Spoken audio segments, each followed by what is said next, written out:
Så er jeg så nået til anden problemstilling, som lyder, hvordan kan finanspagten medvirke til at genskabe tillid til demokratiet? Og så er det så, jeg bruger den her, der hedder Vestager Finanspagt skal genskabe tillid til demokratiet.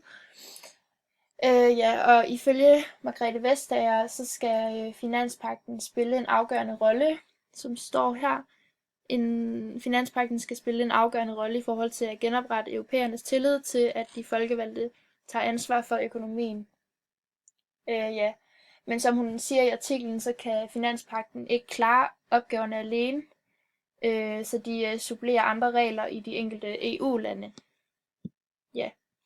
Øhm, og så mener hun, at finanspagten den skal sørge for stabilitet i økonomien og sikre statskassen og altså i de enkelte lande, at statskassen i de enkelte lande ikke kommer i underskud.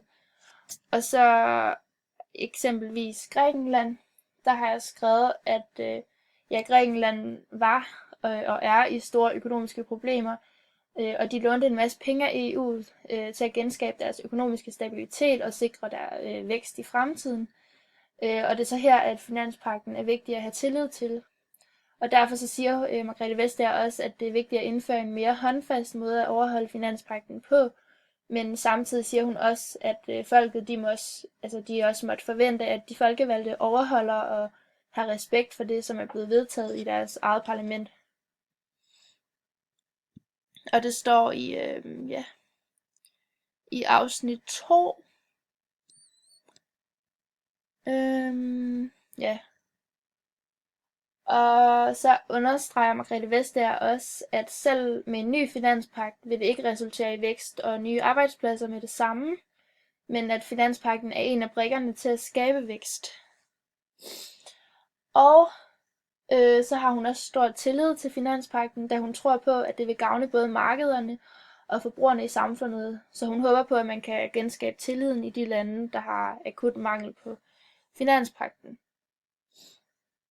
Og så har jeg lige sådan skrevet en konklusion på det hele, hvor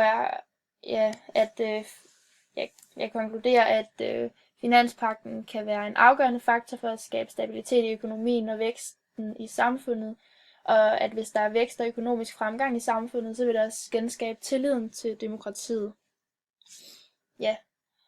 Og så er der den sidste problemstilling, som lyder, hvilken af de 4 demokratiske verdenshjørner til henholdsvis Margrethe Vestager og Johanne Schmidt-Nielsen foretrækker, at EU bevæger sig i retning af, og hvordan kommer dette til udtryk i deres udtalelser. Ja.